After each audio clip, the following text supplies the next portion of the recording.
What's up, my Triple 11 YouTube friends? Hanging out with Triple Mike here. Recently, I made a phone call to have some service work done on some equipment of ours. And I got this guy on the other end, and we're chit-chatting back and forth. And all of a sudden, he starts thinking, I'm like, I know this guy's voice, and because I watched your YouTube channel, and I go, God, I'm talking to this guy on the phone. And then after we hung up, I'm thinking about it for a while, and I go, I know who that is. So I called you back. yep. And then I said, you're Todd Klein with the Triple 11 YouTube. I said, I got a bunch of Polarises over here. And he's like, oh, I'm calling you Triple Mike from now on, and I'm coming over. Yep. So here we are. He starts telling me about this Indy 650 he has. And I'm like, I got to come see this thing. This really perked my interest because this thing is an incredible piece, I think, race history, because it was built back in the early 90s. It's got a very, very custom engine in the thing. And yeah, he tells me how he gets it. And I'm like, I never have that kind of luck. He was told to just come. He said, I want, are you interested in this old snowmobile I have? And I said, yeah. And I said, how much? And he goes, I didn't ask you how much or tell you how much. He said, I said, are you interested? It's kind of crabby. And I'm like, well, yeah, I'm interested. I just need to know how much you want. He goes, you just get your trailer up here and get this thing out of my garage. Incredible. So, and we call it the polecat. That's what he called it too, the polecat. Yeah. Because of the engine. Yeah. So. As soon as we open up this hood, you're going to understand pretty quickly why it's called the polecat. And yeah, no more suspense, Mike. Let's pull this hood up. Okay. Show them what's underneath it. Tell them what it is. Tell us everything you know about this thing. But it's a 975. I'm sorry, a 975 Arctic Cat triple in it, and it fits in this thing beautiful. I mean, somebody did some amazing work on this thing. But what do you know about the engine? What do you know about the sled? Tell us everything you know. So the guy bought this sled brand new in '88. It's an '88 650, and then he had turned it into a 707 and then a 727, and then he got a hold of this thing. And what it is Arctic Cat's Wildcat 650. It came out in '88, and it was a twin. Well, then Anoka Ramsey Sports Center custom made a few of these engines and put a third lung on it, creating a 975. So it's basically an Arctic Cat 650 twin Wildcat engine with one more lung on it. And then they took Indy 650 flywheel and stator and CDI box, and that's how they fire it. So it's all Polaris ignition. And from what I understand, they made less than 10 of these. And then I think in 90 or 91, Arctic Cat came out with a 700 twin, and they made 1050s out of them. So pretty rare, and I heard they were super expensive back in the day. No one can really tell me how much, but you had to have deep pockets to get one of these, I guess. Yeah, and it was rumored what the 1050s were putting out 300 horse, and this thing is above 200 horse. Yeah, the 300 horse was also with nitrous, though. Okay. This one had nitrous as well. Yeah, tell us where you found all the nitrous on this sled. The nitrous on this, I didn't know it had nitrous. There was just a braided line coming from underneath the gas tank going underneath the engine plate. And I took the motor out to put crank seals in it, and all the nitrous solenoids and fuel, everything was stashed underneath. It was hidden very well. The nitrous bottle was in the seat cushion. And how you armed it was the hand warmer. There was a switch for the hand warmers. Is how you armed the nitrous. Yeah, and the tank was underneath, inside the seat foam or something. Yeah, yep. Yeah, it was hollowed out and it was stashed in there. Yeah, so somebody was trying to hide the fact that this thing had nitrous on it for some reason or another, whether if it was because of the racing or whatever they were doing. But it really seems they're putting some effort into trying to hide that this thing had nitrous on it. So no chain case cover. Back in the day when they're radar running or speed running, they'd just spray the chain with a little lube and let it rip. And yeah, it was one of Mike's questions he had to the owners. Where's the chain case cover? We didn't run no chain case cover. Yeah. He said we switch gears all the time, so he goes easy access and just spray a little oil on it. Yep. Yeah, that way you didn't have all the mess of the gear oil every time trying to change out the gears and stuff. But yeah, the thing fits in there beautifully. You even know what brand pipes are on it. I have no idea. Yeah, there's no stampings on them anywhere. No. So, but yeah, I'm just amazed how well it does fit down inside this chassis. So let's talk about the other triples you have back here, Mike, because we could spend an hour on this one alone. We are going to fire it, but let's go through the other sleds you have here. Amazing collection you have, by the way. And he's restoring a semi truck back here. This guy's into everything, but let's just start on the end down here.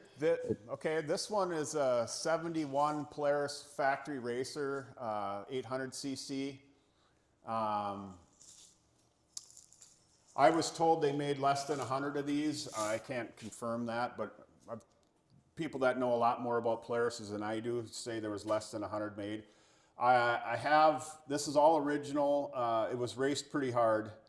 I have everything to restore it, but a lot of people that see it and look at it tell me not to, so that's why he's kind of just sitting the way he is. I'd have to say I agree. Yeah. I really do. I agree to leave it. It is amazingly clean sled the way it is. And if you're not racing hard, you're not winning. And Right. I think to restore it, it'd be hard to actually run it and ride it then. Yeah. I've been down this road. I've been down the road of restoring, and then they sit. Me too. And this is a really clean original sled, and they're original one time only. And you could get on it and ride it without feeling bad. Yeah, and I do ride Yeah. it. I start it and ride it at the vintage shows, and it runs great. Yeah. No, I agree. That's a nice example of an original sled, and it's very clean, very clean. Yeah, I'll probably just leave him. Yeah. Next up is the Ultra. Beautiful looking sled. I've had a few. I had one that was only a couple years old. I had a 96 RMK back in the 90s, mid 90s, or I'm not, it was a 90, yeah, it was a 96. I think I had 99. I think I had, it was just a couple years old when I had it. And you got some pipes and stuff on that one? Yeah, that one I bought out of Michigan. It's got different reeds in it. It's got different heads. It's got Dynaport pipes on it. It's got a race pack on it. I bought that and I haven't touched it. It's fun. It goes pretty good. Just, it's just a 680, but it goes pretty good. Yep, it's clean. Yeah, it's clean. Next up. That is a 95 XCR 600, and it's technically my wife's, but I told her it was hers so I could get it in the collection. You got to buy one for them. It makes it a lot easier.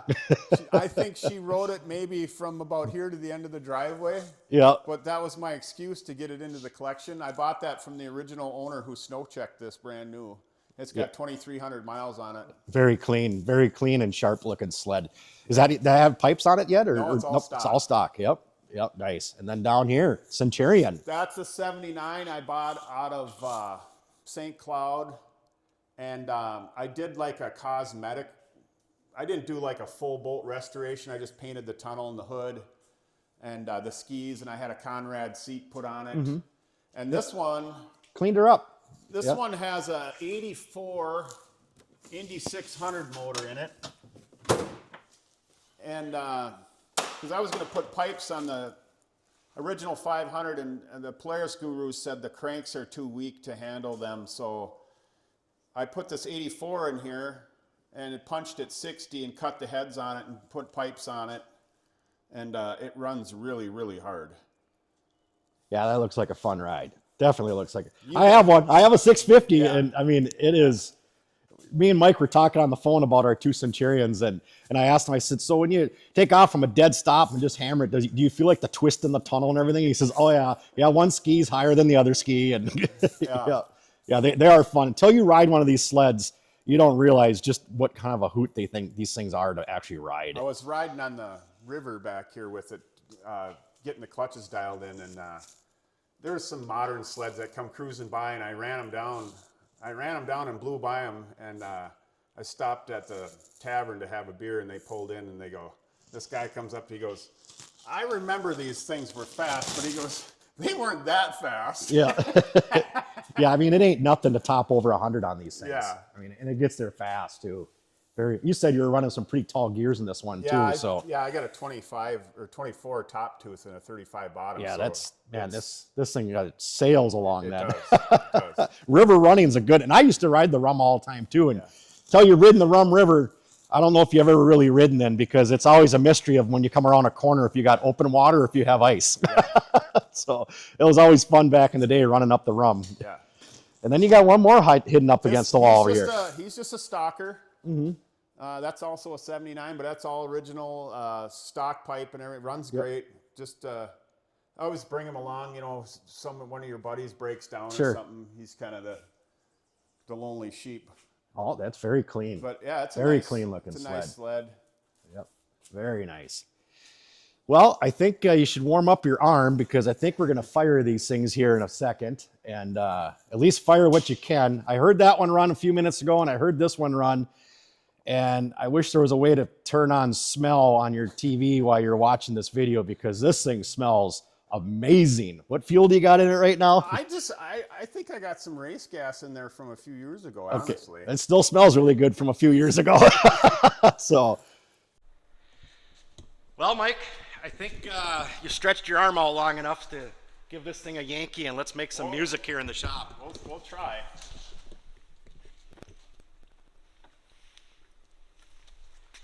See what happens here.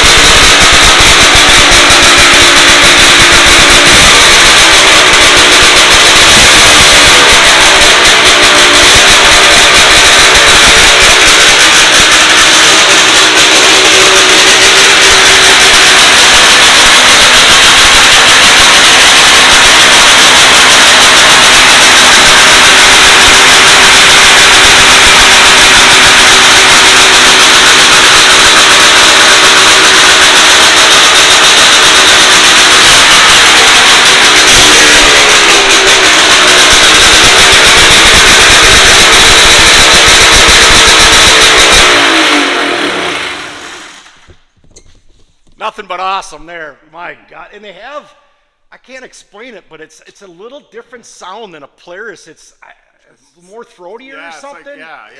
It's a little bit of a different sound to it. Yeah. Oh my God, does that thing sound and smell amazing. Oof, I could sit and listen to that thing all day. I just want to pull up somewhere like, it's just another 650 with pipes on it. Yeah. No, I don't know if you'd get that a response from somebody. It's just another 650 with pipes, because it definitely has a very unique sound to it. God, that thing sounds amazing. Well, what do you think about this one back here? Is this thing going to come to life a little bit for us? This one, it's being fussy this morning, he's but got them old Tillotson carburetors. And what was that little trick you did earlier? Well, Don Sukup told me to blow air into the feed line into these carburetors when they won't suck fuel. But and it worked. It helped. But we'll try it here.